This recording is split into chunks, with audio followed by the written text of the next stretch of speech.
तुला राशीच्या लोकांना एक आणखी गोष्ट मी सांगू इच्छिते, ते म्हणजे मॅनिफेस्टेशन यावर्षी तुम्हाला खूप काम करणार आहे. म्हणून तुम्ही जेव्हा जे काही प्लॅन कराल ते कृपा करून लिहून काढा आणि ते मॅनिफेस्ट करत राहा. संधी असल्यामुळे नवीन बिझनेस चालू होऊ शकतो, नवीन वाहन घेण्याचे सुद्धा चान्सेस आहेत, वाहन घर घेण्याचे सुद्धा चान्सेस आहेत धनुराशीला. धनुराशीच्या लोकांनी यावर्षी सावध राहायचे, त्यांच्या मागे गॉसिप होऊ शकतं. थोडक्यात बदनामीचे योग आहेत. तुमची आत्तापर्यंत जी गेली 2-3 वर्ष रखडलेली कामं सगळी यावर्षी होणार आहेत.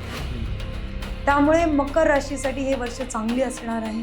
मग जे आपण शनीच्या रेग्युलर रेमेडीज करतो, हनुमान साधना वगैरे, बेस्ट रेमेडी जेव्हा तुम्हाला एकटं वाटेल तेव्हा कुठल्याही आपल्या आजूबाजूच्या किंवा तुमच्या फेवरेट बिझिएस्ट कॉफी शॉपमध्ये जाऊन बसायचंय. माय डिअर मीनवाले, अजिबात तुम्ही ह्या गोष्टीच हे करू नका की लाईफ फेअर आहे का अनफेअर आहे हा प्रश्न रोज तुमच्या मनात येणार. बरोबर. आणि आयुष्यात माझ्याच बरोबर का होतं हा प्रश्नही तुम्ही स्वतःला रोज विचारणार आहात. करिअरमध्ये ग्रोथ किंवा शिफ्ट करायचं आहे, या सगळ्या लोकांसाठी जून नंतरचा टाइम पिरियड अतिशय उत्तम राहणार आहे.